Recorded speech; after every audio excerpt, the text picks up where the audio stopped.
আমি ধরে নিন 2016 থেকে মুখ্যমন্ত্রী। তো তাহলে আমি এরকম চোর জোচ্চোরদের দ্বারা পরিবৃত হয়ে ঘোরাঘুরি করতাম না, আর নিজেকেও চোর ছ্যাঁচর বলে ছাপ মারা থেকে বিরত থাকতাম। এখন কি মুখ্যমন্ত্রী আছেন আমি ঠিক জানি না। আমি ওনাকে মমতা ব্যানার্জিকে আর মুখ্যমন্ত্রী বলে স্বীকার করছি না, এটা আমি ঘোষণাই করে দিয়েছি, ঠিক আছে। যেমন ওনার ভাইপোকে বেশ কিছুদিন আমি চিনতে পারিনি, কে ভাইপো। তো আপনি কাকে জেলে দেখতে চান দুর্নীতি মামলায়? যে একজনকে দেখতে চাই, মমতা বন্দ্যোপাধ্যায়কে দেখতে চাই, আর ওর ভাইপো বন্দ্যোপাধ্যায়, ওর একটা ভাইপো আছে না, ভাইপো বন্দ্যোপাধ্যায়কে দেখতে চাই। এখন তো আবার দেখি চোরের বড় গলা, আগে জানতাম চোরের মায়ের বড় গলা, এখন দেখি চোরের বড় গলা। আসলে মমতা ব্যানার্জির ব্যাপারটা হচ্ছে যে তারা তো অযোগ্য লোকেদের চাকরি দিয়ে টাকা নিয়েছেন, এখন তাদেরকে আর চাকরি থেকে বার করে দিতে বলতে পারছেন না। তাদেরকে আর চাকরি থেকে বেরিয়ে যাওয়ার কথা তাদের বলার আর মুখ নেই, টাকাটা হজম হয়ে গেছে এর মধ্যে। কেউ থাইল্যান্ডে বাড়ি করেছেন হয়তো, বা হোটেল কিনেছেন, কেউ হয়তো রাশিয়ান বান্ধবী সঙ্গে গীতা পাঠ নিয়ে আলোচনা করেছেন। গান্ধী আর গোডসে এর মধ্যে বেছে নেবার কোনো প্রশ্ন উঠছে না, এই কারণে যে গান্ধীকে মেরে ফেলা হয়েছিল, আর যিনি মেরে ফেলেছিলেন তার নাম নাথুরাম গোডসে। প্রথম টিপস দেবো, আইন নিয়ে পড়াশোনা করো না। আইন নিয়ে পড়াশোনা করো না। আইন পেশা একটা সাংঘাতিক শক্ত পেশা, সাংঘাতিক শক্ত। হ্যাঁ, যদি তুমি মনে করো যে কালো কোট গায়ে দিয়ে ওই কল্যাণ ব্যানার্জির মতো দালালি করতে পারো, তো তা না হলে পরে আইন পেশা এসো না, একটা ভীষণ শক্ত পেশা।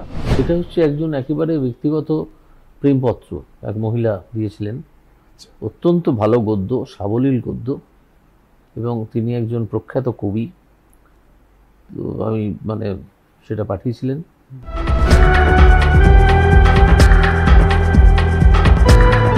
নমস্কার, হিন্দুস্তান টাইমস বাংলা আপনাদের স্বাগত।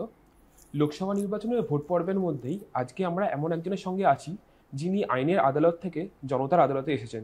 তিনি আর কেউ নন, তিনি স্বয়ং অভিজিৎ গঙ্গোপাধ্যায়, যিনি আবার তমলুকের বিজেপি প্রার্থী। তো আজকে আমরা তার সাথে কথা বলে নেবো, জেনে নেবো তার বিভিন্ন বিষয়। তো স্যার নমস্কার, হিন্দুস্তান টাইমস বাংলা। স্যার, প্রথমেই যে প্রশ্নটা করতে চাই, এই যে তমলুক আসন থেকে আপনি দাঁড়িয়েছেন, তো অনেকের মতে তমলুক আসনটা নাকি সহজ আসন, তার কারণ হচ্ছে এটা শুভেন্দু অধিকারী গড়। তো সেখানে অভিজিৎ গাঙ্গুলির যে পার্টিকুলার ম্যাজিকটা, আপনার যে ম্যাজিক ফ্যাক্টর, সেটা এখানে কাজ করবে না। তো তার তুলনায় আপনার কি মনে হয় যে আপনি কোনো একটা তথাকথিত কোট আনকোট কঠিন আসনে দাঁড়িয়ে সেখান থেকে যদি দাঁড়াতেন, সেখানে লড়াই করতেন, সেটা আপনি বিজেপিকে এনে দিতে পারতেন? তো সেটা কি আপনার কি মনে হয় যে আপনি কোনো কঠিন আসনে দাঁড়ালে ভালো হতো? না, দেখুন, আসন কঠিন না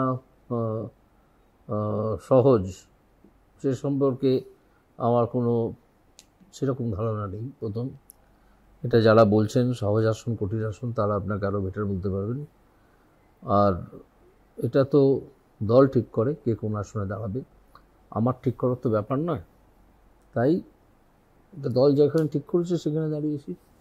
এর সম্বন্ধে আমি বোধহয় আপনাকে আর বিশেষ কিছু বলতে পারবো না।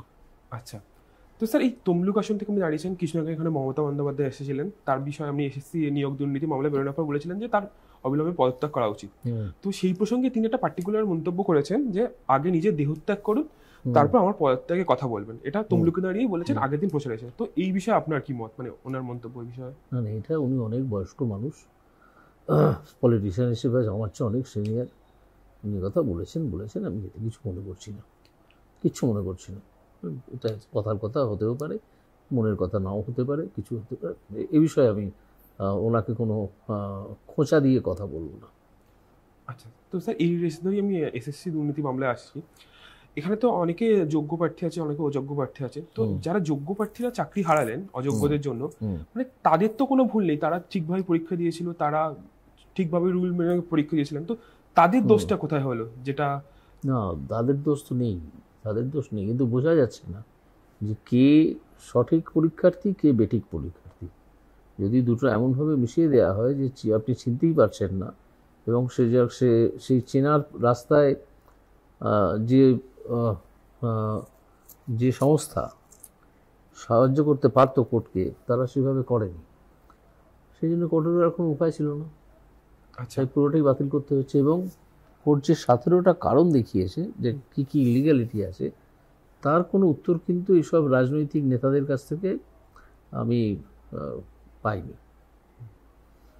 আচ্ছা, তো কেউই তাহলে তো দেননি, উত্তরগুলো দেননি। আদালতে বলবেন তো সে তো জানি, সে তখন শোনা যাবে, কিন্তু তাদের তো নিজস্ব ভিউ থাকবে এই 17টা অভিযোগ সম্বন্ধে, 17টা পয়েন্ট সম্বন্ধে আদালতের, সে সম্বন্ধে কেউ কিছু বলছেন না। সেটা শুনতে পারলে বুঝতে পারতাম।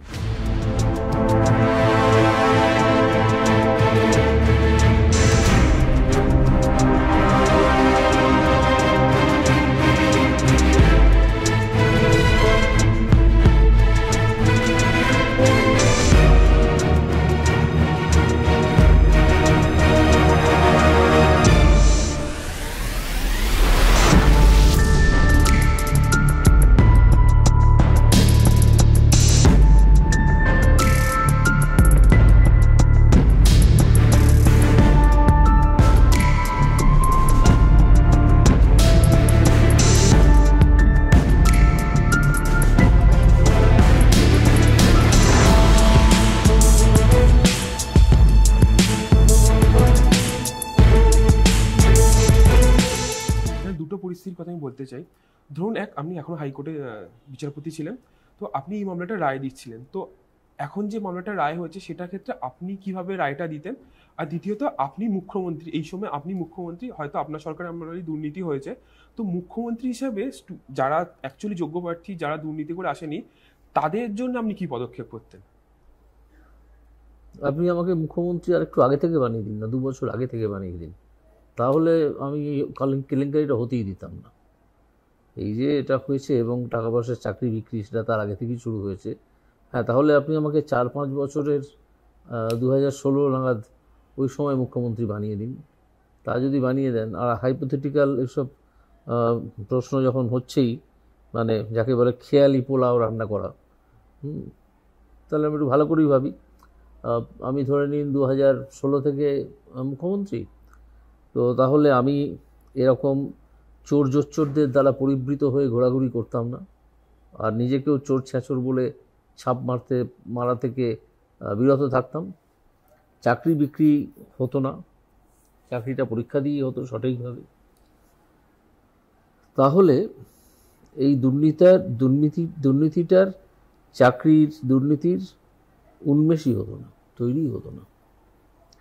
তো সেটা তো মমতা ব্যানার্জি করতে দিয়েছেন, মানে এই দুর্নীতিটা করতে দিয়েছেন, উনি সচেতন সে সম্বন্ধে, উনি জানেন। মমতা ব্যানার্জি জানেন না, অথচ একটা দুর্নীতি ওনার চোখের সামনে হয়ে যাচ্ছে, এরা টাকা পাচ্ছে, তার কোথাও কোথায় টাকা যাচ্ছে, কালীঘাটের কাকু যা বলছেন তার সঙ্গে অনেক ঘটনা মিলে যাচ্ছে। এগুলো উনি জানতেন না? এটা হয় না, তারা সবই জানতেন।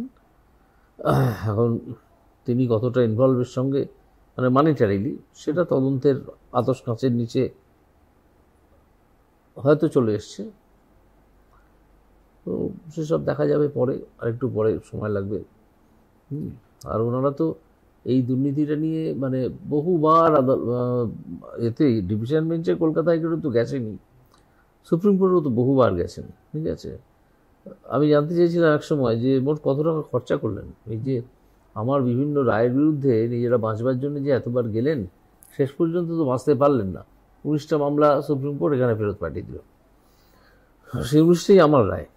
ঠিক আছে, সুপ্রিম কোর্ট কোনো টাচও করেনি, সাময়িক স্থগিতাদেশ দিয়েছিল, শুনেছিল, আবার শুনেছিল, শোনার পরে বললো ঠিক আছে, আমরা কলকাতা হাইকোর্টের চিফ জাস্টিসকে বলছি একটা স্পেশাল বেঞ্চ কনস্টিটিউট করে এগুলো যেন পাবলিক ইন্টারেস্ট লিটিগেশন এই হিসেবে হিয়ার করা হয়। তো তখন চিফ জাস্টিস একটা বেঞ্চ কনস্টিটিউট করলেন, যেটা হেড করলেন জাস্টিস দেবাংশু বসাক। তো সেখানে হিয়ারিং হলো, দিনের পর দিন, সময়ও বেঁধে দিয়েছিল সুপ্রিম কোর্ট 6 মাস। তার মধ্যেই হিয়ারিং হয়ে গেল, জাজমেন্টও হয়ে গেল, এবং উভয় পক্ষকে দীর্ঘদিন শুনে। আর আমি যদি এই সময় মুখ্যমন্ত্রী থাকতাম, এখন কি মুখ্যমন্ত্রী আছেন আমি ঠিক জানি না, আমি ওনাকে আর মমতা ব্যানার্জিকে আর মুখ্যমন্ত্রী বলে স্বীকার করছি না, এটা আমি ঘোষণাই করে দিয়েছি। ঠিক আছে, যেমন ওনার ভাইপোকে বেশ কিছুদিন আমি চিনতে পারিনি, কে ভাইপো, জিজ্ঞেস করতাম ভাইপো, বা ওই অভিষেক ব্যানার্জি নাম এলে জিজ্ঞেস করতাম অভিষেক কে, কোন আন্দোলন থেকে উঠেছেন, তো কেউ কোনো উত্তর দিতে পারতো না। তারপর দেখলাম যেহেতু আমি যদি এইবার এটা দুষ্টুমিটা না ছাড়ি তাহলে তো মুশকিল হবে, সাংবাদিকদেরই জিজ্ঞেস করতাম, বলুন না কোন আন্দোলন থেকে উঠেছেন, কে ভাইপো, কে অভিষেক, সেসব তারা বলতে পারতো না। যে উত্তর দিতে পারতেন না, জানে না তো কেউ, আমিও জানি না, হয়তো তারা জানে। তো আমি গত যেদিন থেকে ওই ডিভিশন বেঞ্চের রায়টা হলো, সেদিন থেকে আমি ঘোষণা করে দিয়েছি যে এই ধরনের একজন মানুষকে আমি অন্তত আর মুখ্যমন্ত্রী হিসেবে স্বীকৃতি দিতে রাজি নই। মুখ্যমন্ত্রী হিসেবে ওই ভদ্রমহিলার নামটা বলা থেকে বিরত থেকেছি এবং থাকছি। আবার যদি কখনো প্রয়োজন ওঠে তখন আবার আমাকে দেখতে হবে যে হ্যাঁ আমি আবার ওনাকে মুখ্যমন্ত্রী হিসেবে মানছি কিনা। তো এখন মানা যাচ্ছে না, সেই জন্যে আমি ওনাকে মুখ্যমন্ত্রী হিসেবে অভিহিত করছি না। একজন মানুষ যিনি একটি দলের নেত্রী, তিনি চুরিতে সম্মতি দিচ্ছেন, তার অ্যাক্টিভ ইনভলভমেন্ট আমার ধারণা আছে, তদন্ত হলে বেরোবে, আসে কি নেই, তখন আমি ভুল প্রমাণিত হলে হতে পারি। তো এই ঘটনা ভাই, আমি যদি মুখ্যমন্ত্রী থাকতাম এটা হতো না, কোনো প্রশ্নই উঠতো না। যার যা প্রাপ্য সে সেইভাবে পেয়ে যেত, যার যা প্রাপ্য নয় সে পেত না, সুতরাং হতো না ওইটা ওইভাবে। আচ্ছা, এসএসসি মামলার যে মূল যে রায়টা হলো, এর মেন বিষয়টা অ্যাকচুয়ালি আমরা হাত দিয়ে শুরু হয়েছিল 2021 সালে নভেম্বরে। তো এই রায়টা বেরোনোর পর আপনি কি প্রচারে আরো বেশি সাড়া পাচ্ছেন, যে আপনি যেটা সূচনা করেছিলেন সেটা 30 মাস পরে গিয়ে দুর্নীতি পুরো বিষয়টা একদম সামনে চলে এলো? আগেও সামনে এসেছিল। দেখুন, প্রচারে আমি এমনভাবেই প্রথম থেকে সাড়া পাচ্ছি, যারা সেরকমভাবে কোনো দলের কর্মী সমর্থক নয়, এটা তো বোঝা যায়। তাতে আর আলাদা করে 100টাকে বাড়ি 103 সেটা করা যায় না, ঠিক আছে? 100ই সাড়া পাচ্ছিলাম, সুতরাং ওটা হওয়ার পরে আমি বেশি সাড়া পাচ্ছি এ কথা আমি বলতে পারবো না, বা ওরা হওয়ার পরে মানুষ বেশি হাত নাড়ছেন সেটাও আমি বলতে পারবো না। আমি সাড়া ভালোই পাচ্ছিলাম, প্রচুর সাড়া পাচ্ছিলাম, এখনও সেই রকমই পাচ্ছি। আজকে তো দুটো বিরাট পথের অভিযান হয়েছে, যাকে আপনারা বাংলায় বলেন রোড শো। বাংলায় মানে কোট আনকোট বাংলায়, আমরা তো অনেক কথা বাংলায় বলি, এখন ইংরেজিতে বলি না।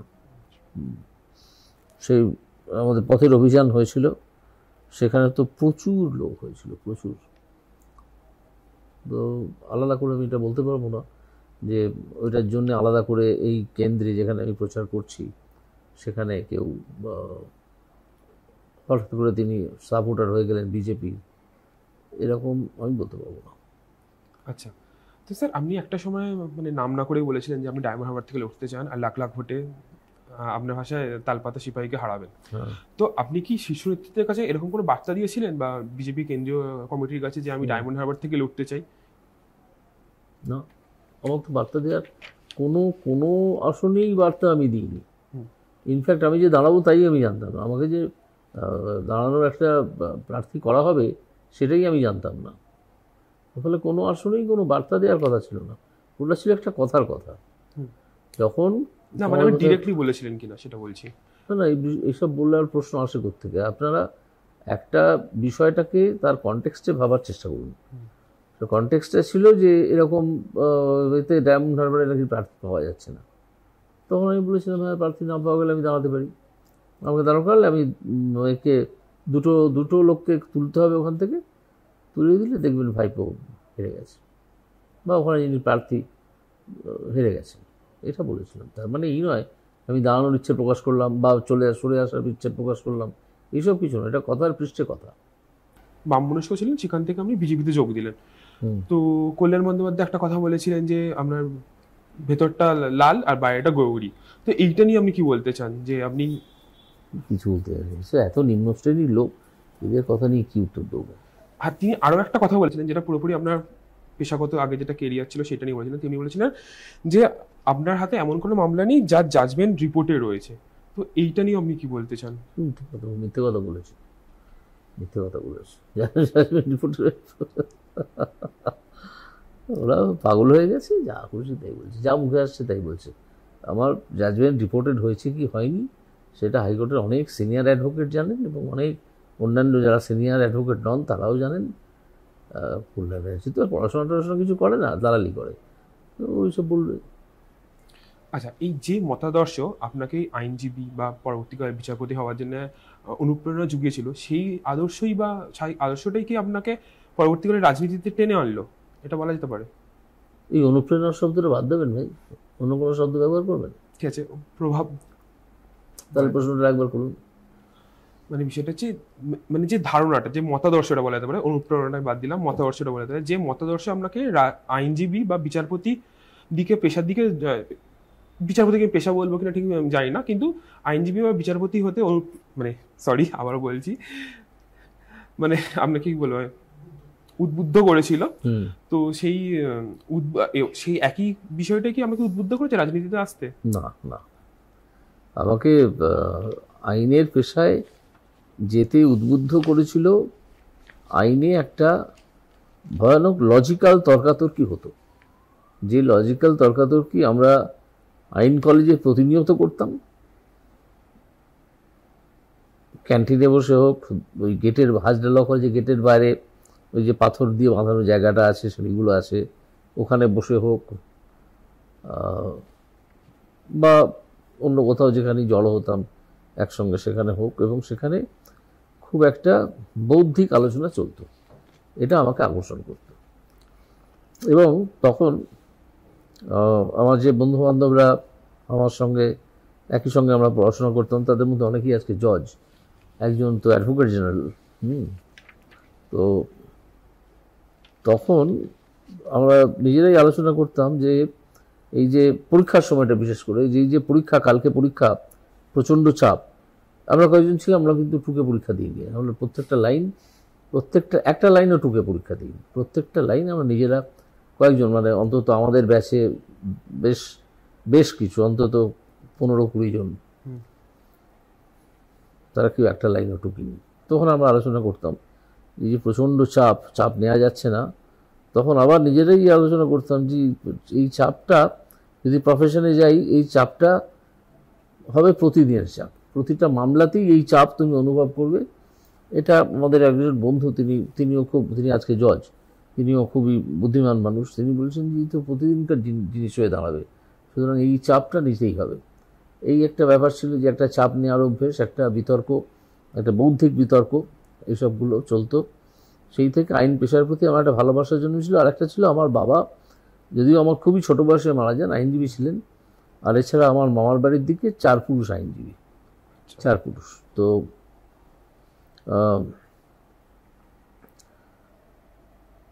এইসব জায়গা থেকে আমার মনে হয়েছিল আইনজীবীকে আসা যায়, একটা পড়াশোনা করে একই সঙ্গে সরস্বতী বা লক্ষ্মীর আরাধনা করা যেতে পারে, এরকম একটা প্রফেশন। সেইটা ছিল আমার আইন পেশায় যোগ দেওয়ার একটা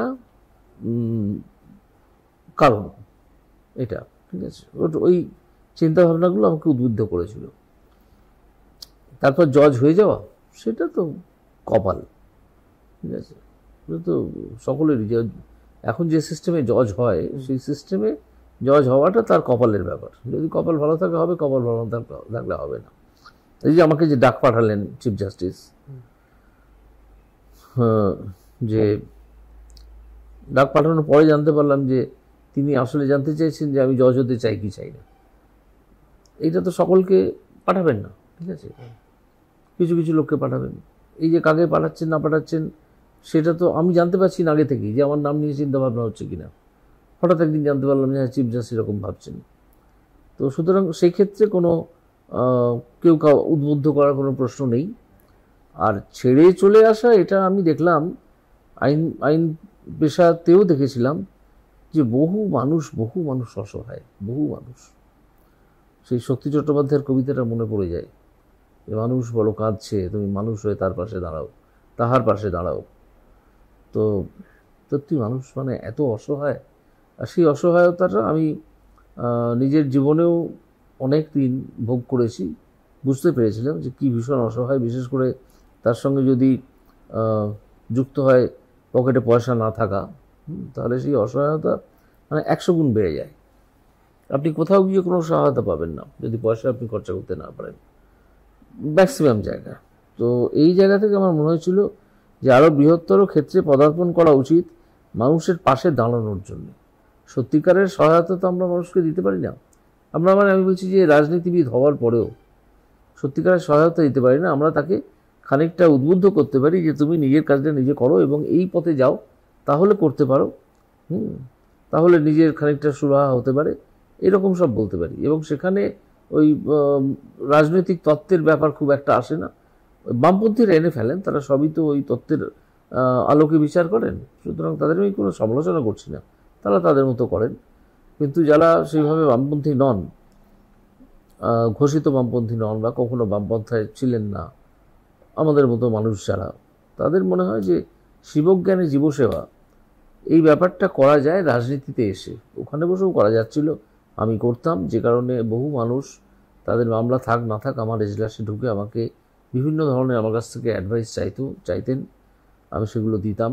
এবং অনেক সময় অনেক আইনজীবীকে বলতাম এর মামলাটা একটু দেখে দাও, এটা ব্যাপারটা এরকম, এই রাস্তায় এগো। কোনো সময় আমি লিগাল এইডে পাঠিয়ে দিতাম, লিগাল এইডের অফিসারদের পরে বলে দিতাম যে এরকম একজনকে পাঠিয়েছি, ব্যাপারটা দেখবেন, তারা করেও দিতেন। এইভাবে চলতাম। তো আমার মনে হয়েছে যে শিবজ্ঞানে জীবসেবা এটাই যদি মন্ত্র হয়, এটা বিবেকানন্দের এবং রামকৃষ্ণ এবং বিবেকানন্দের মন্ত্র, তাহলে আমি যে কাজটা করছি সেই কাজে ডাক্তাররা অনেকে করতে পারেন, করেন অনেকে। বহু সমাজসেবার সঙ্গে বহু ডাক্তার জড়িত, আমরা জানতেও পারি না। ঠিক আছে, তারা সব ওই হাতে ছুরি কাঁচি আর এতে এক পকেটে টাকা, এক পকেটে ছুরি কাঁচি আর মুখে বড় বড় বক্তব্য মারেন ওই বিভিন্ন এতে গিয়ে, ডিবেটের এতে গিয়ে, আর 12 কোটি টাকা দিয়ে না কত কোটি টাকা দিয়ে বাড়ি কেনেন বর্ধমান রোডে। এই ধরনের ডাক্তার নয়, অনেক ডাক্তার তারা কিন্তু এই শিবজ্ঞানের জীবসেবাটা করেন নিজেদের জীবনে, শুধু লেকচারবাজি নয়। তো এটা রাজনীতিকরা করতে পারেন, আইনজীবীরাও করতে পারেন, অনেক আইনজীবী আছেন করেন। তো রাজনীতিবিদদের পক্ষেও সম্ভব এটা করা, যে শিবজ্ঞানের জীবসেবা। আচ্ছা, আপনি বললেন যে মানে বিচারপতি হিসেবে আপনি অতটা অসহায় মানুষের পাশে দাঁড়াতে পারছিলেন, রাজনীতিতে এসে আরো বৃহত্তর ক্ষেত্রে আরো বেশি মানুষের পাশে দাঁড়াতে পারবেন। এটা একটু ব্যাখ্যা করি কেন। কারণ কোর্টে আমরা ডিল করি শুধুমাত্র, মানে জজেরা ডিল করেন শুধুমাত্র যারা মামলা নিয়ে আদালতে পৌঁছচ্ছেন তাদের সঙ্গে কথাবার্তা হয়, বা তাদের উকিলের সঙ্গে কথাবার্তা হয়। আমার কোর্টে একটু বেশি হতো, কারণ লোকে আশা নিয়ে আমার কাছে অনেকে আসতো, আমার পারফরমেন্স দেখে যে আমি কি করি না করি কোর্টে বসে, সেসব জেনে বুঝে দেখে, মানে আমি সেগুলো তো আমার কোর্ট থেকে তো লাইভ স্ট্রিমিং হতো না, আমি ইচ্ছে করেই করতাম না, তার অন্য কারণ আছে, সেটা আমি একটা ইন্টারভিউতে বলেওছি কারণটা কি। তো তারা শুনতে লোকমুখে ছড়িয়ে পড়তো, তারা আসতেন, করতাম। আর এই কি প্রশ্নটা আপনার ছিল যেন, মানে আপনি বলছেন যে বিচারপতি হিসেবে যত সংখ্যক মানুষ, হ্যাঁ সেই তো, শুধুমাত্র এদের মধ্যেই আবদ্ধ থাকতো যারা পিটিশনটা করে কোর্টে এলেন। কিন্তু রাজনীতিতে ঠিক উল্টো। একজন রাজনীতিবিদের উচিত আজকের ভারতবর্ষে যে রাজনীতিটা হওয়া উচিত বলে আমি মনে করি, সকলেই প্রায় সেটা করেন, এখন অনেকে খুব ভালো মনে করেন, অনেকে ভণ্ডামি করেন, সেটা হচ্ছে রাজনীতিবিদরা মানুষের কাছে চলে যান। আমিও চেষ্টা করেছিলাম যে আইন যাতে মানুষের কাছে চলে যায়, আইভরি টাওয়ার থেকে নামিয়ে আনার চেষ্টা করেছিলাম, আমি নিজে তো নেমে এসেই ছিলাম, কিন্তু সাড়া আদৌ পাইনি, কারণ সেখানে সব বিভিন্ন কি বলবো, বিভিন্ন বুদ্ধির মানুষ আছেন, তারা সেটা বুঝবেন নিজেদের মতো করে বুঝতেন, আমি আমার মতো করে বুঝতাম। কিন্তু এখানে রাজনীতি এমন একটা জায়গা যেখানে মানুষের কাছে না গেলে মানুষ আপনার কাছে আসবে না, মানে গেলে তবে আসতে পারে যদি আপনি যান। আর নিজেকে যদি ওই আইভরি টাওয়ারে বসিয়ে রাখেন, তাহলে মানুষ ওই আইভরি টাওয়ারের নিচে থুতু দিয়ে চলে যাবে। তো তারা এখনো বিচার ব্যবস্থাকে সম্মান করে, সেই জন্য এখন ওই বিচারপতিরা যে আইভরি টাওয়ারে বসে থাকেন, আমি তো তাদেরকে মাঝে মাঝে বলতাম, বন্ধু বান্ধব যে অনেককেই বলতাম যে বিচারপতি হিসেবে যে গাম্ভীর্য বজায় রাখার চেষ্টা তুমি করো, তার ফলে ম্যাক্সিমাম জামাই ষষ্ঠীতে তুমি 2টো লুচি বেশি পাবে শাশুড়ির কাছ থেকে, এর চেয়ে বেটার কিচ্ছু পাবে না। ঠিক আছে, তো তারা পরে রিটায়ারমেন্টের পরে বুঝবেন এই কথাটা, যে 2টো লুচি বেশি পেতাম, রিটায়ার করার পরে আর 2টো লুচি বেশি দিচ্ছে না। ঠিক আছে, বিভিন্ন বিভিন্ন বিভিন্ন জায়গা থেকেই 2টো করে লুচি বেশি আসতে পারে ম্যাক্সিমাম, যে কদিন জজ থাকবে সে কদিন, তারপরে আর আসবে না। তো সেরকম কিন্তু রাজনীতি ঠিক উল্টো, মানুষের কাছে যেতে হবে, মানুষের সুখ দুঃখের অংশীদার হতে হবে। আর এই রাজনীতিবিদরা ঠিক যেভাবে বোঝেন ক্ষমতা দখলের রাজনীতি মানে তো আসলে ক্ষমতা দখল, এটা একদম একটা বটম লাইন, যে ক্ষমতা দখল, সেটা অনেক সময় যেন তেন প্রকারেণ হয় ক্ষমতা দখল। তো এই ক্ষমতা দখল ছাড়াও আরও একটা দিক আছে, সেটা হচ্ছে মানুষের পাশে দাঁড়ানো এবং মানুষকে রাজনৈতিক চিন্তায় উদ্বুদ্ধ করা, রাজনৈতিক চিন্তা করার কিছুটা কি বলবো কিছুটা সুযোগ করে দেওয়া, এবং পাশাপাশি তিনি যে অসহায়তায় ভুগছেন সেই অসহায়তা থেকে তাকে বের করে আনা। এইভাবে আমি রাজনীতিটাকে দেখি। তো সেই জন্য আমি এর মধ্যে যে তফাৎটা আছে আমাদের জজিয়তির সঙ্গে রাজনীতির, সেটা আমি বুঝেছি, আগে থেকেই জানতাম। সেই জন্য আমি চলে এসেছি এখানে সাধারণ মানুষের মধ্যে।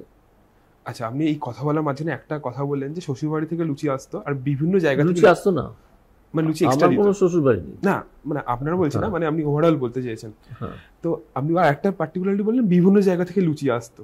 বিভিন্ন জায়গায় হ্যাঁ, মানে বিভিন্ন জায়গা মানে কোথা কোথা থেকে, একটু ওই যে দুটো বেশি সেলাম পেলেন পুলিশ, পরের দিন আর পুলিশ সেলাম দিল না, এইরকম আর কি। ঠিক আছে, কেউ এসে একবার মাইলট বলার জায়গায় 30 বার মাইলট বলে গেল। ঠিক আছে, শুনে আপনার বুকটা ফুলে উঠলে এটা কিরকম একটা মাইলট হয়েছি দেখো। ঠিক আছে, এরকম বুক ফুলে উঠলো যে এই দিন রিটায়ার করে যাবেন, তারপরের দিন তো আপনার বসে হাইকোর্টে বসার জায়গা থাকবে না। আপনি হাইকোর্টে যদি ঢোকেন জজ হিসেবে, বসার জায়গা থাকবে না। উকিল হিসেবে আপনি যদি প্রফেশন ছেড়ে চলে আসেন, কোন একটা কাজ করতে লাগলেন, আবার কদিন বাদে বন্ধুদের সঙ্গে আড্ডা মারতে গেলেন, আপনাকে সানন্দে তারা পাশে বসাবে, চা ফা খাওয়াবে, আপনিও খাওয়াবেন, আড্ডা পাড্ডা মারবেন।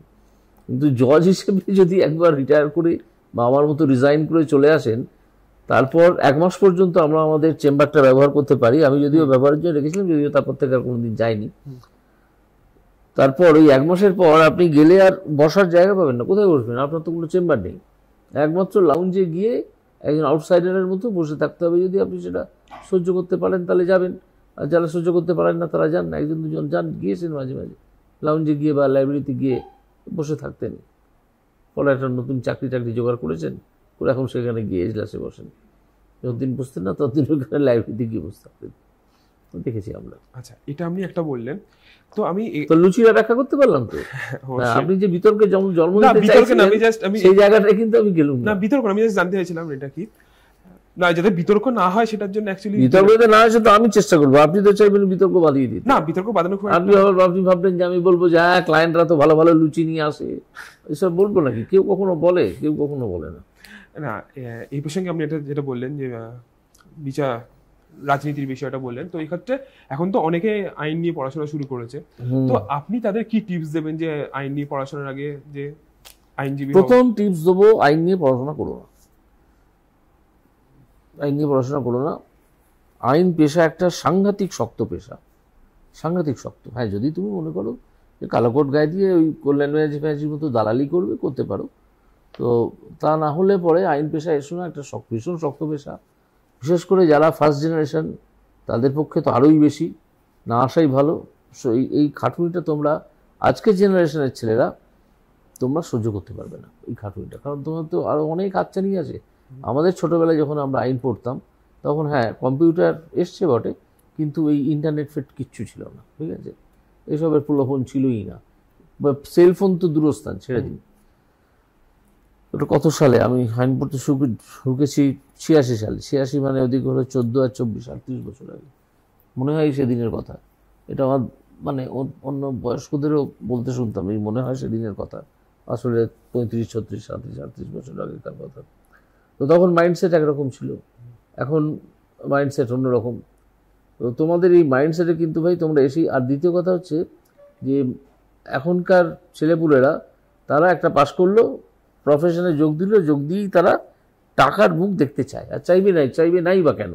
এখনের জীবন সংক্রান্ত অনেক বেশি, তাদের সেদিক দিয়ে আমি তাদের দোষ দিই না। কিন্তু আইন এমন একটা পেশা যেখানে টাকার দেখা পাওয়াটা অনেক সময় লাগে, টাকার দেখা পেতে। হ্যাঁ, অন্তত 3 বছর 4 বছর তো ভয়ঙ্কর স্ট্রাগল করতে হয়। আর যারা ফার্স্ট জেনারেশন ইন ল, তাদের তো মানে কহতব্য নয়, তাদের যে কষ্ট, যে যন্ত্রণা, মানসিক যন্ত্রণা, সে তো কহতব্য নয়, ভয়ঙ্কর। তো আমার প্রথম উপদেশ হতো যে আইন পেশায় এসো না। দ্বিতীয়, যদি কেউ ভুল করে এসেও পড়ো, তাহলে ভাই আর যাই করো, ওই বড় ওই কর্পোরেট ল করবো বলে তাদের ঘরে মুহুরির চাকরি করতে যেও না। যদি করতে চাও, আইনজীবী যদি হতেই চাও, তাহলে হাইকোর্টে, তাহলে যে কোনো কোর্টে দাঁড়িয়ে মামলা লড়াটা অভ্যেস করো। একজন তোমার বিরোধিতা করছে হাতে বই নিয়ে, বগলে বই নিয়ে, আর একজন ওপরে বসে আছে জজ নামক একজন বস্তু, সেও তোমার বিরোধিতা করবে বলেই বসে আছে। এই দুটোর মধ্যে দিয়ে পাশ কাটিয়ে তোমাকে বিভিন্ন প্রভিশন দেখিয়ে আইনত একটা অর্ডার বার করে আনতে গেলে যে চ্যালেঞ্জের মুখোমুখি হতে হয় সেইটা শেখো। পয়সা দিয়ে তো খরচ করতে পড়ছো, এখন তো সরকারি কলেজগুলো অবশ্য মাইনে কম, আর এখন এটাকে এই আইন পড়াটাকে একটা আননেসেসারি গ্ল্যামারাইজ করা হচ্ছে, আননেসেসারিলি। আইন পড়া আগে আরও বেশি কঠিন ছিল, ঠিক আছে, সেখানে মানে বেনথাম, লক, রুশো এইসব রীতিমতো পড়তে হতো। আমি আমার মায়ের দাদামশাই লাইব্রেরিতে দেখতাম, সেটা তখনও ছিল আমার ছোটোবেলাতে, এইসব বই হুদো হুদো সাজানো এবং সেখানে তার আইনজীবী হিসেবে তার একটা সিল ছিল, সেটা লাগানো। এখন তো সব পড়াটার কোনো ব্যাপার নেই, কেউ পড়বেও না কিছু।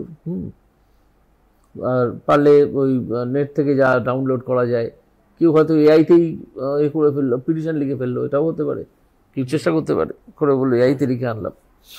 তো এইসব কষ্ট স্বীকার করে, এআই ফেআই না করে আর কি বলছি, যে কষ্ট স্বীকার করে তোমাকে আইনের পথে যেতে হবে, আইনজীবী হিসেবে দাঁড়াতে হবে। যদি তুমি ওই কোনো কর্পোরেট সেক্টরে কর্পোরেট ল করছি বলে বাজারে ছড়িয়ে দিলে আর ওখানে গিয়ে মুহুরিগিরি করতে লাগলে, তাহলে যারা বাজারটা জানে তারা বুঝে যাবে যে আসলে তুমি কী করো। বাইরের লোক বলবে, শ্বশুর বাড়ি বলবে দুপুরে লুচি বেশি দাও, কর্পোরেট ল করে, ঠিক আছে, যে কর্পোরেট লটা ঘোড়ার ডিম কি খায় না মাথায় দেয়, সেটা তো অনেকেই জানবে না, আমরা যারা জানি তারা জানি। তো আমি তাদেরকে প্রথম উপদেশ, এসো না। দ্বিতীয় উপদেশ, যদি আসোই তাহলে একটা আর্গুমেন্ট করো, এরকম একজন কাউন্সিল হওয়ার চেষ্টা করো। ওই চাকরি করতে চলে যাবো এটা করো না, চাকরি করার অনেক লোক আছে। আচ্ছা, তো এইখান থেকে একটা ছাত্র রাজনীতির প্রসঙ্গে আসতে চাইছি। তো আপনার বিরুদ্ধে যে দুজন মানে তথাকথিত বড় দলের প্রার্থী দাঁড়িয়েছে, দেবাংশু ভট্টাচার্য এবং সায়ন বন্দ্যোপাধ্যায়, দুজনই ছাত্র রাজনীতির ফসল।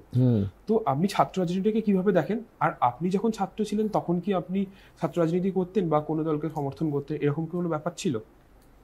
দেখুন, এরা আপনি যে যাদেরকে ছাত্র রাজনীতির কথা বললেন না, ছাত্র রাজনীতির ফসল, ওই তয় রফলাটা বাদ দিয়ে দিন, ওটা ছাদ্য করে দিন, ছাদ্য রাজনীতির ফসল, ঠিক আছে। তো এরকম ফসল বুঝতেই পারছেন কীরকম ফসল, পোকায় কাটা, ঠিক আছে, পাখিতে খাওয়া, আর অনেক কিছু এরকম ফসল। তো ওদের কথা আমি বলছি না। ছাত্র রাজনীতি কতদিন অবধি হয়েছে এখানে?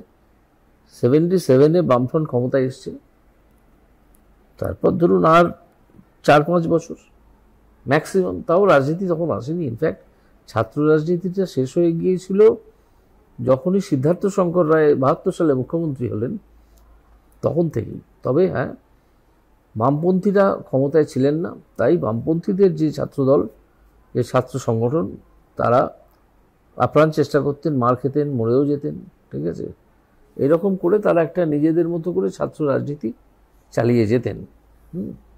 তো আপনি যে দুজনের নাম করলেন, তারা তো জন্মেছেই সেদিন, এখনও গা দিয়ে বেবি ফুডের গন্ধ পাওয়া যায়, আর বড় বড় লেকচার দেয় এই ছেলেগুলো, বাচ্চাগুলো। তো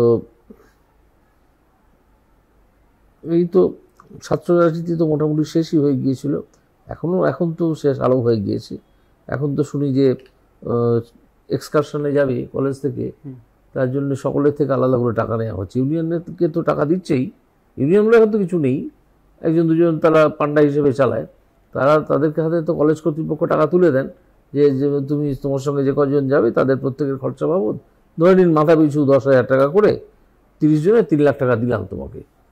তারপরেও তারা বলবে এই যে 30,000 টাকা, যে টাকাটা কলেজ কত টাকা দিয়েছে সেটা কখনো বলবে না, বলবে যে টাকাটা কলেজ কর্তৃপক্ষ দিয়েছে সেটা সাফিসিয়েন্ট নয়, তোমরা 30,000 টাকা করে দাও, ঠিক আছে, এগুলো একটা টাকা তারা ঝেড়ে দেবে। এইসব তো হচ্ছে ছাত্র রাজনীতি। এখন হয় না, ছাত্র রাজনীতি হয় না। তবে আপনি যদি আমাকে বলেন যে ছাত্র রাজনীতি হওয়া উচিত কি উচিত নয়, আমি বলবো অবশ্যই ছাত্র রাজনীতি হওয়া উচিত, ছাত্রদের রাজনীতিতে জড়িয়ে পড়া উচিত। জড়িয়ে পড়া মানে মোমবাসার ছাত্র রাজনীতি নয়, বিভিন্ন পলিটিক্যাল থটস সম্বন্ধে জানা, তার সঙ্গে পরিচিত হওয়া, তার মানে কোন মতটা তুমি নিতে পারছো, কোন মতটা কেন নিতে পারছো না, সেই নিয়ে আলোচনা করা। তার জন্য যদি পার্টি অফিসে গিয়ে আলোচনা করতে হয় কোনো দলের, যদি আদৌ সেরকম কোনো দল আজকের ভারতবর্ষে থাকে, কোট আনকোট, সেখানে গিয়ে আলোচনাও করতে পারো, এটা করা খুব জরুরি। তা না হলে আপনি যখন একটু বয়স হয়ে যাচ্ছে, একটু বয়স হয়ে ধরুন চাকরি জীবনে ঢুকলেন, সংসার জীবনে ঢুকলেন, বা যখন চাকরি জীবনে ঢুকে একটা সংকটের মুখোমুখি হয়তো এলেন, তখন কনফিউজ হয়ে যাবেন যে আসলে কী জন্যে কী হচ্ছে। এই যে বিভিন্ন নীতি প্রণয়ন করছে একটা সরকার, রাজ্যে থেকেই হোক বা সেই সরকার যদি কেন্দ্রে থাকে সেখান থেকেই হোক, সেই নীতি প্রণয়নের আসল উদ্দেশ্য সেটা ধরতে পারাও একটা রাজনৈতিক ট্রেনিংয়ের দরকার পড়ে, রাজনৈতিক প্রশিক্ষণ। এই রাজনৈতিক প্রশিক্ষণটা আপনি নিজেই নিজেকে দিয়ে রাখবেন যদি আপনি ছাত্র রাজনীতি করেন। তা না হলে আর কোনো রাজনীতিতে পরবর্তীকালে যোগ দিতেও পারবেন না। হ্যাঁ, দিতে পারেন হয়তো, কিন্তু সেটা একটা সাময়িক, সেটা রাজনীতি নয়, সেটা হচ্ছে ওই আপনার যাকে বলে গ্রুপ পলিটিক্স, যে একটা বাণিজ্য সংস্থা, একটা বাণিজ্যে আপনার ওই চেম্বার অফ কমার্স, তাহলে তাদের সুবিধা অসুবিধে নিয়ে বিভিন্ন রিপ্রেজেন্টেশন দেয়, আলোচনা করে, সিম্পোসিয়াম করে, এরকম। বা একটা কোনো পার্টিকুলার ইন্ডাস্ট্রির কিছু, ধরুন ব্যাংকিং ইন্ডাস্ট্রির কিছু লোক, তাহলে তাদের ট্রেড ইউনিয়ন অধিকার নিয়ে কিছু কথা বলে। কিন্তু সামগ্রিকভাবে রাজনীতিটা বুঝতে হলে ছাত্র রাজনীতি করা এবং তাতে সক্রিয় অংশগ্রহণ করা অবশ্য কর্তব্য। আমি নিজে যদি ছাত্র রাজনীতির কথা বলেন তাহলে বলতে পারি যে না, আমি ছাত্র রাজনীতিতে কোনো সময় সেভাবে ইনভলভ ছিলাম না। তো স্যার এখান থেকে একটু মানে পিছিয়ে যাচ্ছি, আপনি এতগুলো দুর্নীতি বা এতগুলো এই সরকারের এতগুলো বিরুদ্ধে যে যে অভিযোগ উঠেছে বা যেগুলো হয়েছে, দুর্নীতি হয়েছে, সেটা নিয়ে বলছেন। তো 2011 সালে যখন বিধানসভা ভোটটা হয়েছিল তখনও তো একটা পরিবর্তনের হাওয়া উঠেছিল, তো তখন কি আপনার মনে হয়েছে যে বামেদের সরকারটা পড়া দরকার দিয়ে? অবশ্যই, অবশ্যই মনে হয়েছিল। বামেরা যে বিশ্বাসঘাতকতা মানুষের সঙ্গে করেছে তার তুলনা ভারতবর্ষের ইতিহাসে আছে বলে আমি মনে করি না। স্বাধীনতা পরবর্তী ভারতের ইতিহাসে আছে বলে আমি মনে করি না। সুতরাং এই বামফ্রন্টের বা সিপিআইএমের ক্ষমতা থেকে চলে যাওয়াটার প্রয়োজন ছিল, চলে গিয়েছিল, এবং একটা তরঙ্গের মাথায় চেপে এই মমতা ব্যানার্জি নামক প্রাণীটি তিনি ক্ষমতায় এসেছিলেন। তারপর দেখিয়ে দিয়েছেন ক্ষমতা থেকে কী করে মাল কামাতে হয়। ঠিক আছে, কামিয়েছেন। তো আপনি এবার দাঁড়িয়েছেন ভোটে, লোকসভা ভোটে জিতলেন, তো লোকসভা আচ্ছা, এটা কেন হয় বলুন তো? ভোটে দাঁড়িয়েছেন, আবার পলিটিক্সে নেমেছেন। পলিটিক্সকে কি নামার জায়গা? সিঁড়ি মানে নেমে গেলেন, আবার যে আপনি দাঁড়ালেন। খুব চলতি কথা আমরা কথা ইউজ করি, হ্যাঁ একদম, সেটা তো অবশ্যই ভুল। উনি রাজনীতিতে নেমে গেলেন, আবার সিনেমায় নেমে গেলেন, ঠিক আছে, এরকম। এটা কি নেমে যাওয়ার ব্যাপার? যোগ দিলেন, অবশ্যই এগুলো আমরা চলতি কথা। চলতি কথা মানে এটা কোথাও থেকে চালু হয়েছিল, যখন এটা মানে ডিরোগেটরি টার্ম হিসেবে ইউজ করা হতো। রাজনীতিও বাবা, সেখানে ভদ্রলোকে যায় নাকি, ছোটো লোকই তো যাবে, তাহলে সেখানে নামবে। তো সিনেমা, ও বাবা, সিনেমাতে ভদ্রলোকের মেয়েরা করে না, ছেলেরা করে না, তাহলে সেখানে ওই নামাই হবে, ঠিক আছে। আবার যখন দাঁড়িয়ে গেলেন, যখন এমপির জন্য দাঁড়াচ্ছেন বা এমএলএর জন্য, তখন ও তাহলে একটা কিছু করছে, দাঁড়িয়ে গেলেন, এইরকম। হ্যাঁ, মানে খুব আমরা খুব চলতি মানে একদম ভাষা হিসেবে ব্যবহার করি, এটা সেটা অবশ্যই ঠিক না। তো হ্যাঁ, আমি যেটা বলতে চাইছিলাম, না ঠিক না কথা, ঠিক সব ঠিক। ভুল বলে কিছু আছে নাকি? না, অবশ্যই আছে, মানে সেটা ভুল বলে কিছু নেই। আপনি ভালো করে বিচার করে দেখবেন, ভুল বলে কিছু নেই, সব ঠিক, এভরিথিং ইজ রাইট। যিনি চুরি করছেন তিনি বলবেন যে হ্যাঁ, আমার চুরি করতে আমার প্রয়োজন চুরি করা। কেউ বলবেন হ্যাঁ, আমি তো এমনি করি। কেউ বলবেন যে আমি তো বাসে ট্রামে বাদুড়ঝোলা হয়ে যাই, একটা আমার এক্ষুনি রোলস রয়েস কেনা দরকার, সুতরাং আমার তো লাগবে টাকা, এরকম সব। এগুলো তো তার প্রত্যেকের নিজস্ব যুক্তি আছে, তাই না? আবার কেউ চুরি করে বলবেন যে আমরা কোথায় চুরি করেছি, প্রমাণ দাও, ঠিক আছে। এখন তো আবার দেখি চোরের বড় গলা, আগে জানতাম চোরের মায়ের বড় গলা, এখন দেখি চোরের বড় গলা করে চোর চিৎকার করেন। হ্যাঁ, কি বলতে যাচ্ছেন আপনি? হ্যাঁ, মানে আপনি তমলুকের প্রার্থী হয়েছেন, তো আপনি তমলুক থেকে জিতলেন, তো আপনি জিতলাম, সে জেতার পরে জিতি কিনা আজকে 4 তারিখের পরে বোঝা যাবে। হ্যাঁ, কিন্তু মানে আপনি তো নিশ্চয়ই বিশ্বাস করে চলছেন যে আপনি জিতবেন, তো সেক্ষেত্রে আপনি জিতলে কোন কোন কাজগুলো জোর দিতে চান তমলুকের? তমলুক বলে শুধু নয়, এমন একটা দুটো বা 3টে, প্রয়োজন যদি সম্ভব হয় 50টা মাঝারি শিল্প, মানে খুব শিল্প নয় যে প্রচুর ক্যাপিটাল ইন্টেন্সিভ শিল্প, সেরকম নয়, বা প্রচুর টাকা লাগে তৈরি হতে পেট্রোকেমিক্যালের মতো, সেরকম শিল্পের কথা বলছি না। মাঝারি শিল্প, তাতে এমপ্লয়মেন্ট কম্পারেটিভলি বেশি হয় আর ইনভেস্টমেন্ট কম্পারেটিভলি কম হয়। এরকম বেশ কিছু শিল্প যদি হলদিয়া শিল্পাঞ্চলে গড়া যায়, যেটা গত 10-12 বছরে হয়নি, যদি করা যায় সে চেষ্টা আমি আপ্রাণ করব। তাতে যেমন এই এলাকার শিক্ষিত বেকার বা ততটা হয়তো শিক্ষিত নয় সেই বেকারদের সুবিধে হবে, তেমনি পাশাপাশি পশ্চিমবঙ্গ বা ভারতবর্ষে যারা বেকার তাদেরও অনেকে এখানে চাকরি করতে আসতে পারবেন। এটা এক নম্বর। দ্বিতীয় হচ্ছে যে এখানে কতগুলো স্থানীয় সমস্যা আছে, তার দিকে আমি তো এখন এসে দেখে অবাক হয়ে যাচ্ছি যে অনেকেই সেদিকে নজর দেননি। কেন দেননি, কেন দিতে পারেননি, সেটা আমার কাছে একটা সত্যি একটা ভাবার বিষয় যে কেন পারলেন না। এটা এত শক্ত ব্যাপার, তো রকেট সায়েন্স নয়, সামান্য কিছু কাজ করতে হবে। সেটা আমি এখন বলবো না কি কাজগুলো, কিন্তু আমি এই করে রেখেছি, লিস্ট করে রেখেছি যে যদি সম্ভব হয় আমার পক্ষে, সে আমি জিতি বা না জিতি, তাহলে এই এলাকায় মানুষই তো থাকে, তাই না? কিছু রাক্ষস তো থাকে না, মানুষই তো থাকে। তাদের জন্য যদি কিছু করা সম্ভব হয়, সে জিতি বা না জিতি, তাহলে সেই চেষ্টাটা আমি করবো। এতদিন ঘুরে যদি সমস্যাটা দেখে এবং বুঝেও সে সম্বন্ধে আমি কোনো সাড়া না দিই, তাহলে সেটা অন্যায় হবে, সেটা করব এগুলো। তৃতীয় হচ্ছে যে পশ্চিমবঙ্গের শিক্ষা ব্যবস্থাটাকে ধ্বংস করে দেওয়া হয়েছে, মানে মাধ্যমিক, উচ্চ মাধ্যমিক থেকে শুরু করে প্রাথমিক পর্যন্ত এই শিক্ষা ব্যবস্থাটাকে একেবারে আবার পুরনো চেহারায়, পুরনো ডিসিপ্লিনে, চেহারায় মানে আমি সিলেবাসের কথা বলছি না, পুরনো ডিসিপ্লিনে ফিরিয়ে আনতে হবে। এবং সেটা খুব বেশি শক্ত ব্যাপার না, সেটা 3-4 বছরই করে ফেলা যায়। শিক্ষা একটা ব্যাপার আছে। চতুর্থ হচ্ছে স্বাস্থ্য। আমাদের পশ্চিমবঙ্গের যে স্বাস্থ্য ব্যবস্থা সেটা সম্পূর্ণ ধ্বংস হয়ে গেছে, সম্পূর্ণ। ওই হসপিটালের বাইরের গেটগুলো ঝকঝকে আর তকতকে করা হয়েছে, ভেতর বাইরে চেঞ্জ কিছুই হয়নি।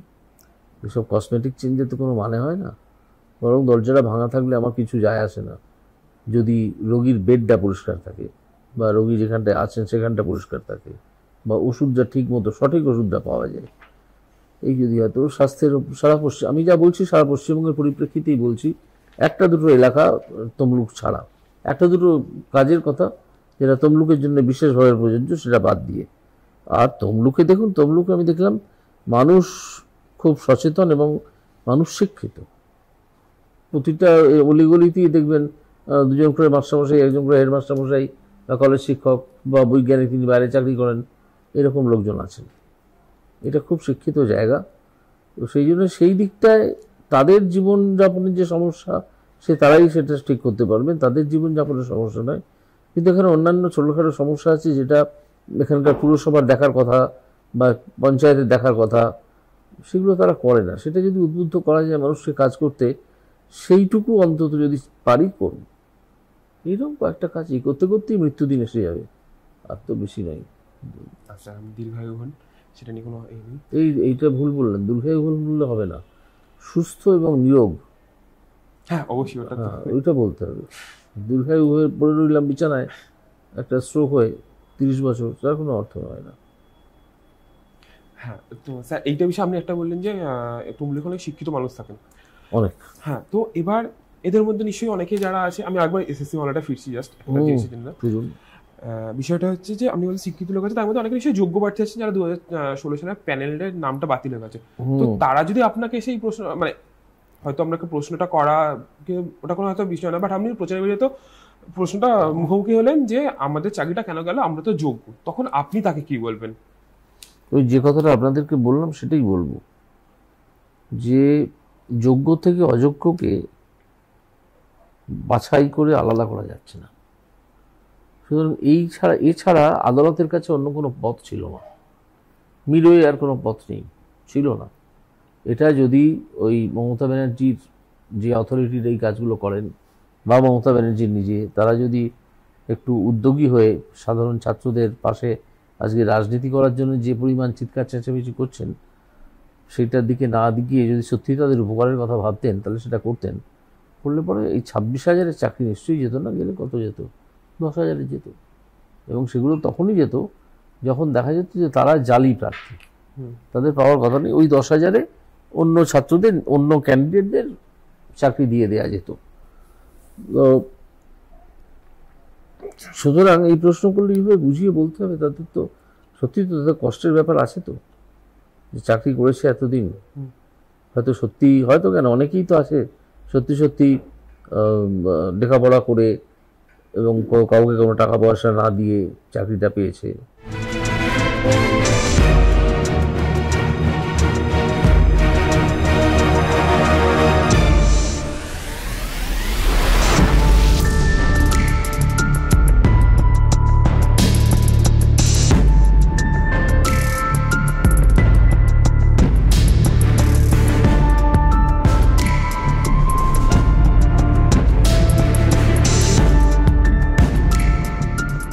এটা কি স্যার একটা মানে সমাধান সূত্র এরকম হতে পারে যে ধরুন বিজেপি সরকার 2026 সালে বা তার আগে যখনই ক্ষমতা এলো রাজ্যে, তো এরকম কি একটা সলিউশন হতে পারে যে যারা এই 2016 সালে প্যানেলে পরীক্ষা দিয়েছিলেন তাদের তো অনেকের বয়স এখন সরকারি চাকরি দেওয়ার বয়স সীমা ঊর্ধ্বে চলে গেছে, তো যারা 2016 সালে পরীক্ষা দিয়েছিলেন তাদের জন্য একটা কয়েকদিনের বয়স সীমা ছাড় দেওয়া হোক, তারা পরীক্ষা দিক, যারা যোগ্য তারা তো নিজেদের মেধা প্রমাণ করবে, যারা অযোগ্য তারা প্রমাণ করতে পারবে না, সে ওই মাসে খালি লিখে আসুক বা রোল নাম্বার লিখতে না পারুক।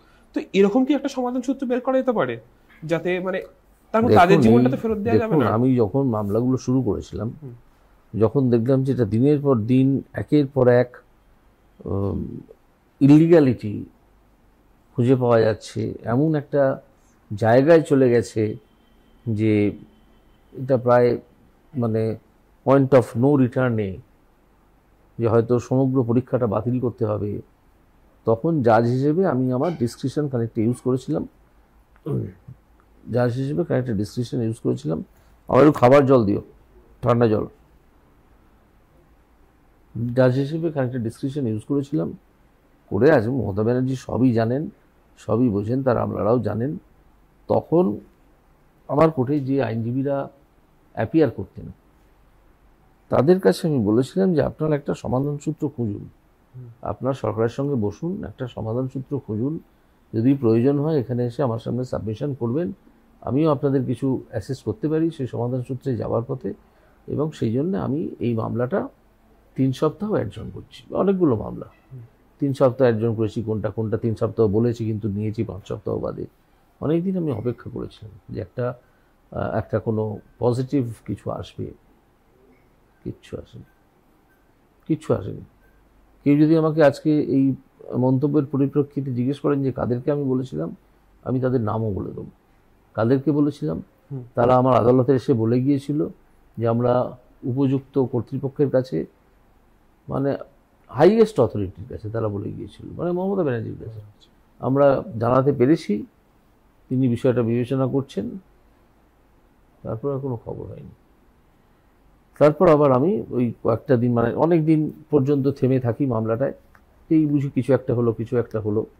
কারণ সকলের উপর মাথায় আকাশ ভেঙে পড়ুক এ তো কেউ চায় না। এই আমাদের এই জাস্টিস দেবাংশু চক্রবর্তী বসাস, তার ডিভিশন বেঞ্চও চায়নি, কখনোই চায়নি, অনেক সময় দিয়েছেন। কিন্তু অপারক কী করবেন, আমিও তো অপারক ছিলাম। আমিও তো সেই জন্য আমার মতো করে বিচার করে ধরেছিলাম যে এই হচ্ছে আর এই হচ্ছে না, এই করা যাচ্ছে না। যাদের পেয়েছিলাম তাদের কান ধরে বার করে দিয়েছিলাম। দুর্ভাগ্যের বিষয় যে তৃণমূল কংগ্রেস বা মমতা ব্যানার্জি সেগুলোকে ওই শত্রুতা ধরে নিয়ে, তারা তো শত্রুতা ছাড়া কিছু বোঝেন না, তারা গঠনমূলক কিছুই করেন না। সুপ্রিম কোর্টে গেছেন, ডিভিশন বেঞ্চে গেছেন, স্টে হয়ে পড়ে থেকেছে, তারপর সব মামলা একসঙ্গে বান্ডেল করে এই বেঞ্চের কাছে পাঠিয়ে দিয়েছে। তো এই বেঞ্চ তার হয়ে আবার নতুন করে চেষ্টা করেছে, সব রকম চেষ্টা করেছে, কিন্তু ছত্রছত্র অর্ডারে ছত্রছত্রে লেখা আছে, ঠিক আছে, তারপরেও কিছু হয়নি। আসলে মমতা ব্যানার্জির ব্যাপারটা হচ্ছে যে তারা তো অযোগ্য লোকেদের চাকরি দিয়ে টাকা নিয়েছেন, এখন তাদেরকে আর চাকরি থেকে বার করে দিতে বলতে পারছেন না। তাদেরকে আর চাকরি থেকে বেরিয়ে যাওয়ার কথা তাদের বলার আর মুখ নেই, টাকাটা হজম হয়ে গেছে। এর মধ্যে কেউ থাইল্যান্ডে বাড়ি করেছেন হয়তো, বা হোটেল কিনেছেন, কেউ হয়তো রাশিয়ান বান্ধবী সঙ্গে গীতা পাঠ নিয়ে আলোচনা করেছেন, এটাও হতে পারে, ঠিক আছে। তো এরকম সব হয়ে যাবার পর ওনাদের পক্ষে আর অযোগ্যদেরকে চাকরি ছেড়ে চলে যাবে কথা বলার মুখ নেই। সেই জন্য একটা অল্টারনেটিভ স্ট্র্যাটেজি কি, যেমন একটা কাণ্ড করব যাতে পুরো পরীক্ষাটাই বানচাল হয়ে যায়, এবং তারপরে আমরা প্রচার করতে শুরু করবো এই যে 26,000কে বাতিল করলো, 26,000কে বাতিল করলো, আদালত বিজেপির হয়ে গেছে, এইসব আজে বাজে পাগলের প্রলাপ এইসব বলতে শুরু করেছেন এবং স্ট্র্যাটেজিক্যালি এগুলো করছেন। এবার একটা সম্পূর্ণ ভিন্ন প্রসঙ্গে আসি। আপনার একটা মন্তব্য নিয়ে খুব বিতর্ক হয়েছিল, গান্ধী বনাম গোডসে। তো সেটা না, গান্ধী বনাম করছে না। হ্যাঁ বলুন, গান্ধী এবং গোডসে আমি যদি আপনি এবং বলুন, বনাম বলুন, যা খুশি বলুন। হ্যাঁ, এবার আপনি জল দাও, খাবার জল দাও। আপনি বলেছিলেন যে আপনি কিছুটা গোডসে বিষয়টা পড়ে নিয়ে আপনি মানে পুরো ভালোভাবে জেনে তারপর আপনি একটা মতামত দিতে পারবেন। তো আপনি কি এই মুহূর্তে সেই মতামতটা দিতে চান? না, দিতে চাই না। আমি এখনো গডসের যে পলিটিক্যাল থট সেটা নিয়ে আমি এখনো পড়াশোনা করিনি, সময় পাইনি ভোটের জন্য। তো আমি তো এটা গান্ধী বনাম গডসে না, দেখুন গান্ধী আর গডসে এর মধ্যে বেছে নেবার কোনো প্রশ্ন উঠছে না, এই কারণে যে গান্ধীকে মেরে ফেলা হয়েছিল আর যিনি মেরে ফেলেছিলেন তার নাম নাথুরাম গডসে। সুতরাং দুজনকে তো একই, ধরুন আপনি গান্ধীর সঙ্গে সুভাষের করতে বললেন, বেছে নিতে বললেন, দুজনেই রাজনীতি করতেন, ভারতের স্বাধীনতা সংগ্রামে তাদের ভূমিকা আছে, কে কি এবং যাকে যে দৃষ্টিভঙ্গিতে দেখে, গডসের সঙ্গে গান্ধীর কোনো তুলনা হয় না, কারণ গান্ধীকে মেরে ফেলা হয়েছিল আর গডসে হচ্ছেন হত্যাকারী আর গান্ধীজি হচ্ছেন একজন নিহত মানুষ। আমি সেই অর্থে বেছে নেওয়ার কথা বলিও নি, ভাবিও নি। বাঙালিও তো বোঝে সবই, বাঙালি তো এইটুকু সেন্স আছে যে গান্ধী গডসের তুলনা চলে না ওইভাবে। আমি যেটা বলতে চেয়েছিলাম, এখন ওটা ছিল র্যাপিড ফায়ারের কোশ্চেন, খুব দ্রুত উত্তর দিতে হচ্ছিল। আমি যেটা বলতে চেয়েছিলাম সেটা হচ্ছে যে দুজনের পলিটিক্যাল থটের মধ্যে কাকে আমি বেছে নেব, ঠিক আছে? একজন হত্যাকারীকে মানুষ বেছে নেবে কখনো? কোনোদিন বেছে নেবে না। সেই দিক থেকে ব্যাপারটাকে দেখিনি, আমি দেখেছিলাম পলিটিক্যাল থটের দিক থেকে, যে গান্ধীর পলিটিক্যাল থট যেটা সম্বন্ধে আমি অনেকটাই পরিচিত, কিন্তু গডসের পলিটিক্যাল থট সম্বন্ধে আমাকে পড়তে হয় ব্যাপারটা তিনি কীভাবে বলেছিলেন। তিনি একটা বই লিখেছিলেন যে কেন আমি গান্ধীজিকে হত্যা করেছি, তাতে তিনি অনেক কারণ দিয়েছিলেন। তো সেগুলো আমাকে দেখতে হবে, পড়তে হবে, তবে আমি অনুধাবন করতে পারবো যে কে ঠিক ছিলেন, কে ভুল ছিলেন। মেরে ফেলা একজনকে যায় না, এটা কখনোই সমর্থন কেউ করবে না পৃথিবীর। মেরে ফেলা তো অনেক দূরস্থান। কালকে আমি যখন শুনলাম, পরশুদিন শুনলাম যে এই দেবাংশুকে নাকি গাড়িতে ধাক্কা মেরেছে, এরকম একটা অভিযোগ। আমি তো চমকে উঠলাম। তো যারা, আমি জিজ্ঞেস করলাম সত্যি নাকি, বললো হ্যাঁ। এই তো করা উচিত হয়নি, কেউ গাড়িতে ধাক্কা দেবে? একজন মানুষকে আপনি মানে তার শরীরে টাচ করবেন কেন? এটাই তো করা যায় না। তো আমি তখন দেবাংশুর জন্য চিন্তিত হয়ে পড়েছিলাম। পরে শুনলাম যে না, গাড়ির ধাক্কাটা লাগেনি, তবে গাড়িটা বোধহয় ডেঞ্জারাস হয়ে গিয়েছিল। দেবাংশু যদিও আমার বিপরীত পক্ষের প্রার্থী, কিন্তু সে তো একজন গণতন্ত্রের জায়গায় এসে লড়াই করছে একটা, তাই না? তো সেখানে তো আমার সঙ্গে তার বিরোধিতার তার জায়গা নেই। তিনিও গণতন্ত্রকে মেনে নিয়ে এসছেন, আমিও গণতন্ত্রকে মেনে নিয়ে এসেছি। যেটা হতে পারে সেটা পলিটিক্যাল ডিবেট, তাই না? তার মানে একজনের গায়ের উপর গাড়ি চালিয়ে দেবে, যদিও সেটা হয়নি। কিন্তু আমি যখন প্রথম শুনলাম আমি খুব শকড হয়েছিলাম যে দেবাংশুকে আমি ব্যক্তিগত পছন্দ অপছন্দের প্রশ্নটা আমি তাকে চিনি না, আমার সঙ্গে কখনো আলাপ হয়নি, ঠিক আছে? সুতরাং সে প্রশ্ন নয়। কিন্তু একজন প্রার্থী, আমি তার বিরোধিতা করছি, সেও আমায় সিমটিকেটে কথা বলছে, আমিও তাকে সিমটিকেটে কথা বলছি, এসব তো রাজনীতিতে চলেই, ঠিক আছে? আর পশ্চিমবঙ্গের রাজনীতিতে এসব একটু বেশি চলে, কারণ পশ্চিমবঙ্গের মানুষ একটু হাসি ঠাট্টা তামাশা এসব খুব উপভোগ করেন, সেই জন্য এসব চলে। তো সেই দিক দিয়ে ধরুন একজন প্রার্থীকে একটা গাড়ি দুম করে ধাক্কা মেরে দিল, কেউ প্রলোচিত হয়ে ধাক্কা মেরে দিল, কেউ সমর্থন করবে? কেউ করবে না। একটা লোক একটা জায়গায় বসে প্রার্থনা করছে, একটা লোক বন্দুক নিয়ে গিয়ে তাকে মেরে ফেলে দিল, কেউ সমর্থন করবে যে হ্যাঁ মূল বন্দুক দিয়ে মেরে ফেলেছে, খুব ভালো করেছে? কেউ সমর্থন করবে না। সুতরাং সেদিক দিয়ে বিচারটা ছিল না, বিচারটা ছিল, আমার উত্তরটা ছিল ওইটার ওপর এই করে দৃষ্টি দিয়ে যে পলিটিক্যাল থটটা কার কী ছিল, যে আপনি গডসের পলিটিক্যাল থটে বিশ্বাস করেন না গান্ধীর পলিটিক্যাল থটে বিশ্বাস করেন, ঠিক আছে? এই হচ্ছে ব্যাপার, আর কি। আচ্ছা, এখান থেকে জাস্ট দুটো ছোট প্রশ্ন আমি করতে চাইছি। একটা হচ্ছে আপনি বললেন যে মহাত্মা গান্ধী আর নেতাজি সুভাষচন্দ্র বসুর মধ্যে আপনি কিছু তুলনা করতে পারেন, সেটা মতাদর্শের দিক থেকে।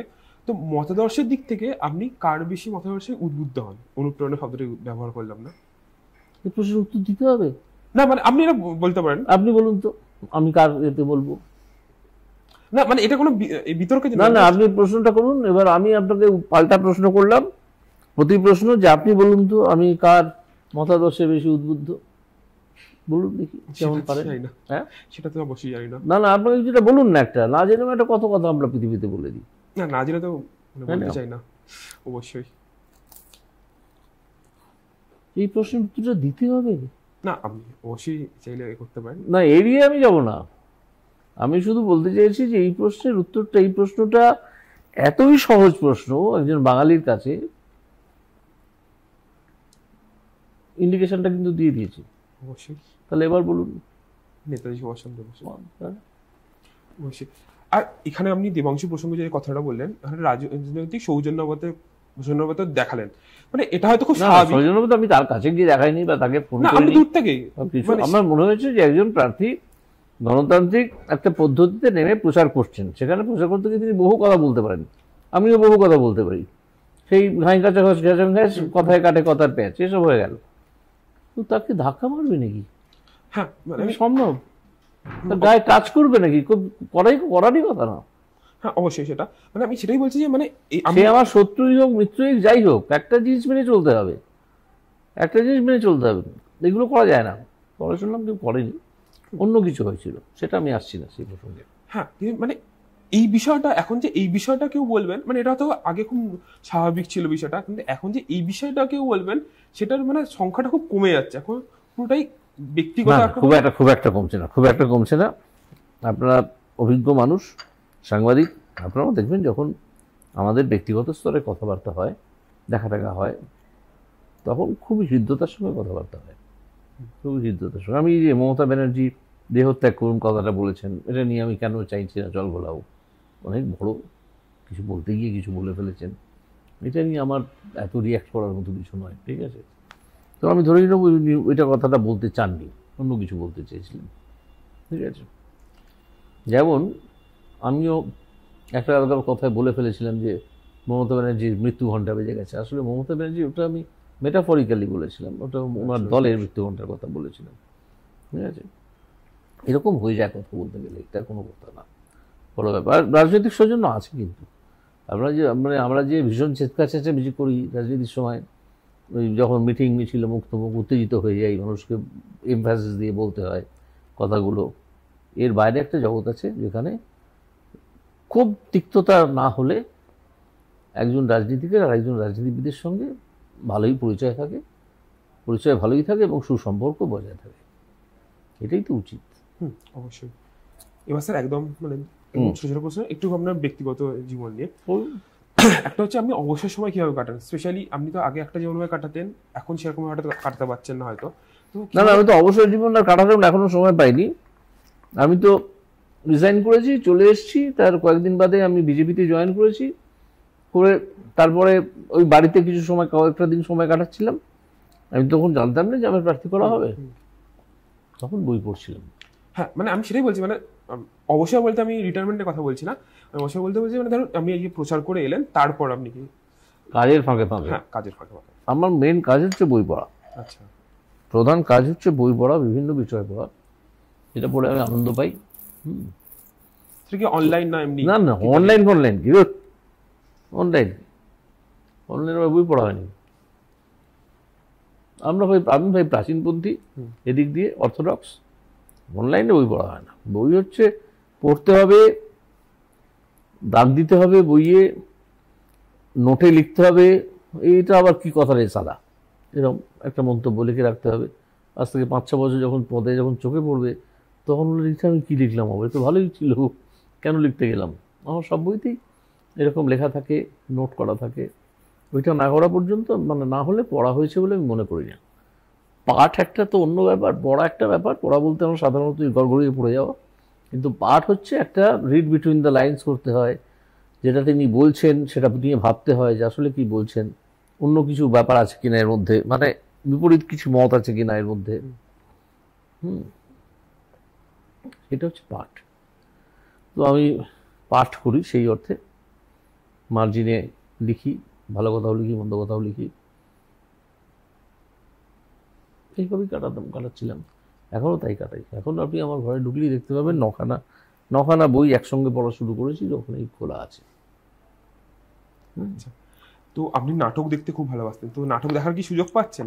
বাসতেন না, বাসি এখনো। হ্যাঁ মানে বাসি। হ্যাঁ হ্যাঁ আর নাটক এই দেখা, প্রসঙ্গে একটা কথা বলে আপনি বলেছিলেন যে বামেদের ভয় এখন নাকি আপনি নাটক দেখতে যেতে পারছেন না। হ্যাঁ ওরে বাবা ভয় না, ওরা যদি আক্রমণ করে দুম করে, আগে তো ফুলের মালা দিত, এখন চটি জুতো দেবে, ঠিক আছে। তো সেই ভয়তে সেদিন আমার সঙ্গে হঠাৎ নীলের দেখা হয়ে গেল। আমি চিনতেই পারিনি, ভাবতেই পারিনি যে নীল এখানে এসে বসে আছে। মানে একটা এতে পুজোর মণ্ডপে গেছিলাম 5 দিন আগে, তখন নীল বুঝতে পেরেছে যে আমাকে চিনতে পারেনি। তখনও আমাকে এমন একটা রেফারেন্স দিল, আরে তুমি এখানে বসে আছো, আমি তো ভাবছি এত মুখের মিল নীলের সঙ্গে, আর তুমি বসে আছো। আমি বলছি, বাবা এরকমও হয়, এত মুখের মিল? বলে তো তুমি, পরে দেখছি এটা তুমি। তো ওই রকম। তো নীলকেও বললাম যে আমি যাইনি ওই কারণে, অনির্বাণের অভিনয় আমার খুব ভালো লাগে। ওই এটা দেখার খুব ইচ্ছে ছিল আপনার, এই নাটকটা ভুলে যাচ্ছি নামটা, এক্ষুনি মনে আসবে। সেটা লাস্ট মধুসূদন মঞ্চে হয়েছিল, কিন্তু আমি যেতে পারলাম না।